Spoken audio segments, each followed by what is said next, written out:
Hi everyone, Stjepan here. I just got back from my league game.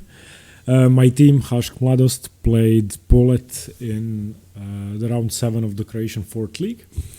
I'm sad to say that we lost as a team. It was 3.5, 2.5, but I played on board 2, had the black pieces against a high-rated opponent. I played a good game. I'm going to analyze it now and share my analysis. I think the game was extremely instructive and very interesting. My training in the last month, ever since Split Open finished, kind of paid off because I had a position similar to what I was looking at for several days. And yeah, let's get into the game. So I'm playing board 2 with the black pieces against an opponent rated 2041. So about 130 points higher rated than me, 140.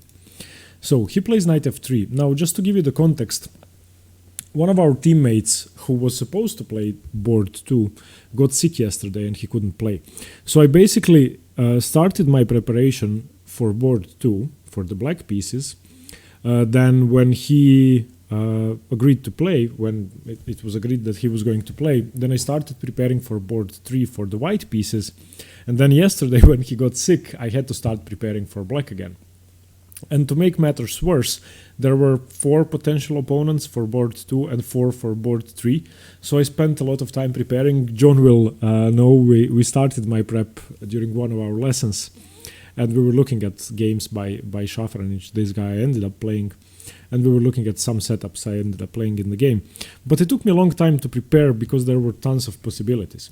So against knight f3, I chose d5. I knew that he was going to go for a King's Indian attack, not the English or a semi-Slav or something different. So g3, knight f6, bishop g2, and I prepared the move bishop f5. More common moves here are c6, e6 and g6, which are all more solid. Bishop f5 is basically allowing white to take the bishop pair, but I will be playing for the dark squares, as you are going to see. So the whole idea of this setup is to play for dark squares and to blunt his g2 bishop with my pawn triangle. So d3, as expected, he's going to play c4, breaking up my center. e6 and now c4. One thing that should be noted, d takes c4 doesn't relinquish him of his castling rights. If I take, he can just move the knight away and he is threatening my b7 pawn. So when I defend, he's going to take my bishop and only now take, and now my pawn structure is ruined and white should have a slight advantage. This bishop is now very good. Also after c4, if I try something like bishop b4 check, knight c3, d5, knight takes d5, queen takes d5, bishop here, that could work. But unfortunately, I think I'm worse at the end of the rainbow and I should be just lost here when he takes my rook. So I don't think that works. And also after bishop b4 check, he should just continue with knight d2, which is more sensible. And now my bishop is really not useful here. So after c4, I played c6, finishing my pawn triangle. Now he, of course, has the option of knight h4. And he played queen b3, which is the trickiest move, which I expected, which I had prepared for. And I decided to go for a setup which I like, queen b6. That's the only move here. And now he can either take, doubling my pawns. If he takes and takes here, I take with the e-pawn to keep this pawn structure and then playing against the bishop. And he can play the move bishop e3, which he did end up playing. Now, I basically have to take the queens off. If I don't, I have to play a move such as c5 or queen c7, which are inferior. And this is what I've been preparing for, so queen takes queen. Pawn takes, double pressure on my pawn. Now in this position, a6 has been played 9 times, and that's the best move according to the engines. But I have prepared the move knight a6. And I was really happy with this bind on the dark squares, as I said, and as you can see in the title of the video, my whole preparation revolved around playing for the dark squares here and blockading his pawn majority. His pawns. Now usually he wants to play b4, b5 and break up this pawn structure to make this bishop alive, but now that is hard. When I was looking at the game with Mate afterwards, he pointed out that white has 2 very tricky moves, knight d4 and knight e5, but I have managed to refute them both. since I came home, and during our analysis after the game we also figured out that knight d4 can be met with knight b4. Now what's the threat? So if I do nothing, let's say I retreat my bishop because my bishop is attacked, then he takes on c6, and once I take, he takes my knight, and white is obviously winning. So after knight d4 or knight e5 I cannot retreat my bishop. So against knight d4 I have this counter attack, knight b4. So if he takes my bishop, I'm going to take his rook and still threaten the b pawn. So that doesn't work. So after knight d4, knight b4, he would have to castle, and now I play bishop g6, and everything is fine, everything is defended. And after knight a6, if he does go for knight e5, which we couldn't figure out for a long time, I have this move knight c5. And of course knight c6 doesn't work. I just take it, my knight is no longer on a6, and what was bothering us during our analysis was the move b4, but now I simply have the move knight cd7. I thought I also have knight fd7, but I think knight fd7 is a worse move. I think just knight cd7 should be sufficient. He now has a knight hanging and a very unpleasant position. Now if he takes here and takes here, he cannot really take my a7 pawn because b4 is hanging, so I still have time to defend everything. But anyway, knight a6 comes with these two problems, but all of them are resolved. I have to be honest, I didn't calculate them during the game. I played knight a6 without worrying about knight d4 or knight e5, but I would have found the solutions. I found them in about 15 minutes after the game. So he played knight h4, going for my bishop, which I really don't mind, bishop g6. And if he takes my bishop, I mean, I'm playing for the dark squares anyway. I don't really care about light square control here. My pawns are doing a great job. Here he played h3, which is a weird move. I don't really understand it. My guess was that if I play something normal, he's going to go for g4. And I don't know, I castle and then f4, threatening f5. Wanting me to play h6, and then he can take here and I have to ruin my pawn structure. So after h3 I just played bishop e7, so if any g4 comes I can just, I don't know, do anything, probably play knight e4 or something like that, although I'm not sure that works. Probably knight d7, just knight d7, forcing him to take, and now he has a weakened pawn structure. I'm putting extra control over the dark squares. So after bishop e7 he just took, making h3 a really redundant move, and now he played knight c3 and I castled. And here, this is what Mate and I were discussing after the game.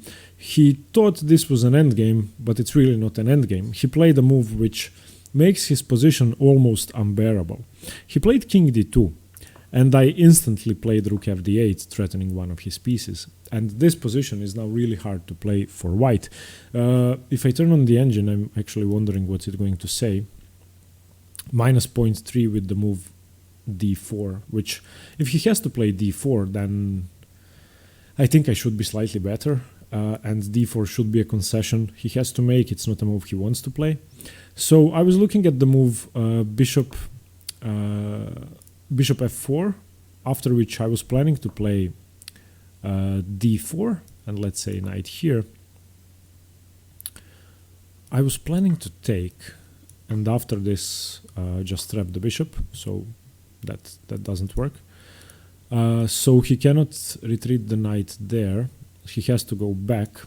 And now I was planning to play the move g5, and after bishop takes I was going to play knight check and have this pawn sacrifice where I thought I would have a better bishop and a better knight, although I would have considered that for a long while if he had actually played that. In the game he played a much worse move. He played bishop d4, which in my opinion is just a losing move after I play knight c5. And now he doesn't have anything here. I would just like to point out that any discoveries don't really work because he takes my knight, and once I recapture he just undoubles his pawns and his position is great. Now all of a sudden my position is worse and this knight makes no sense. But after knight c5, where I'm threatening to take on b3, he doesn't have a good move, and there's no solution to this position. If he plays something normal now, let's say he plays, I don't know, rook d1, then I can take, which is a good discovery. If he takes my knight, I can, yeah, I'm sorry, not that, not rook d1. I would just take the pawn here. But let's say he tries to unpin or tries to stop the fork with something like king c2, then I could play a discovery, and after bishop f6 I could take here with check, pawn takes, and now take the bishop and be completely winning. This is a winning endgame. So after knight c5 he had to give up his bishop, and after I took, this is the trade I wanted to have on the board. So this is my worst piece, this is his best piece in my opinion. I'm fighting for the dark squares, so why not relinquish him of the dark squared bishop? So knight c5 basically forces him to take. And after bishop takes c5, this is now a strategically winning position where I'm controlling an entire color complex, and I also have an immediate threat. And from here on, I just played a good game. I mean, I managed to increase the pressure on his position until he cracked. So here the correct move is of course d4, putting pressure on his position. If he takes, there are too many targets, so knight e2 in my opinion is correct. Of course I take, and now I play the move e5 to stop d4. I need to stop d4 and restrain his knight. And now I have a better minor piece and better rooks. One target, two targets, three targets, and basically if you have three targets in the position, that should be enough to win. Here he played rook a4, which is a bad move because it doesn't threaten b4. So let me just show you that. Let's say I play something completely stupid like king h7. If he plays b4, I play b5, and once he moves the rook, then I take here, and I'm just much better. This is a better position for me. But I'm not going to allow that. So after rook a4, I wanted to stop any tricks with bishop c6, so I just played rook to b8. And now he almost played b4, but then he saw the threat. So if he plays b4 here, once again just b5, something like cb5, cb5, rook a6, and bishop b4 check should be game over. So after rook a to b8, he just played rook c1, which I don't really see as a good move, because now I can finally play what I was intending to play the whole time, targeting the weakness, rook d7. After rook d7, b4 once again just doesn't work, because I play b5, and if bishop c6, that should be pointed out first, I take on a4, and when he takes on c5, if he takes my rook, I can just recapture with my knight, of course. If he takes on c5, then I just take on b2 with check, something like rook c2, and rook takes, king takes, rook c7, and you can see that the black's position is obviously winning. And another thing after b4, b5, yeah, if cb, just cb, and after bishop bc5, just ba4, and threatening this pawn, and exchange up and winning. So after rook d7, he cannot play b4, and my next move is going to be rook b to d8, and I'm just going to take on e3. Here he played rook d1, which is the worst move, and I'm going to show you why. I played rook d to b8. Now either his pawn is hanging if he moves the king to defend. So to defend d3, he can move his king, but then bishop takes e3. Or, as he played in the game, he played knight c1. This is even worse, because now I have the move e4. And that's the point. Rook d1 is the worst move, because it allows e4. Now, if he plays d4, which he would like to play, I just take it. And if he takes, I win a whole rook, and I'm a pawn, two pawns, and an exchange up. So he cannot play d4. He has to move the king away. And now just e takes d3.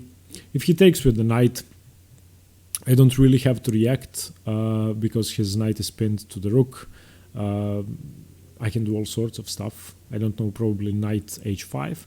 But he took with the rook, which is better. And now what I think is the best move of the game, which Mate complimented me on after the game, said that was a great move, and I was really happy to hear that. Rook to e8. And now it's all over. This is indefensible. Now, there are a couple of options here. If he takes on d7, then of course I take on e3. And if he tries something like king here, still attacking my rook, then just knight takes d7. b4 doesn't work because rook takes g3, and his position is all over. So another option after rook e8, if he doesn't take here, because he cannot defend, there's no way to defend. I'm going to just exchange. When he takes with the knight, I'm going to take on e3. The other more sensible option was e4. So what I was calculating at first, before I played the move rook to e8, was knight takes, rook takes, knight f6 check, king moves, and knight takes rook. That's one thing. And also after e4, if I take with the knight and he takes with the bishop, then rook e4 check works, even though it seems strange, because after king f3, I have rook takes d3 check, he takes on e4, which is the best move, and just rook takes g3. And if after bishop takes e4, rook takes e4, king f3, rook takes d3, he takes on e4, I'm sorry, he takes on d3, I can just win the knight as well, and you can see that the knight is loose. So after e4, I didn't do that.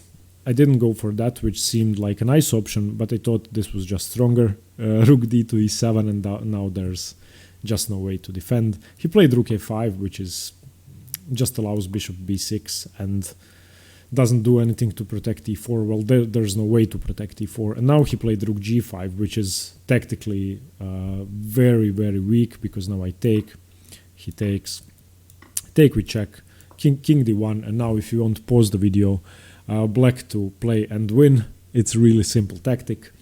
So rook e1 check. In the game, he blundered immediately with king c2, which just allows bishop e3, and this either wins the knight, wins the rook, or he gives up the exchange, and an exchange on the pawn and the ruined pawn structure, black would be easily winning.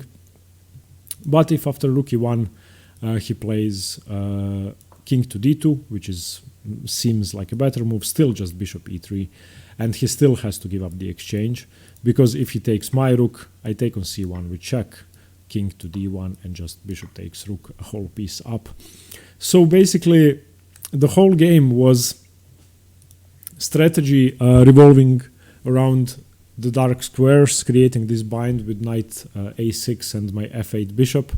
And I'm very happy to say that I've succeeded. So I think I played a good game. This is good training for my tournament, which starts in 27 days. And this is the first game which I played since the split open, in which I didn't do well. And I'm happy that my training paid off. Let me know what you think, guys. Thank you very much for watching, and stay tuned for more chess. Bye bye.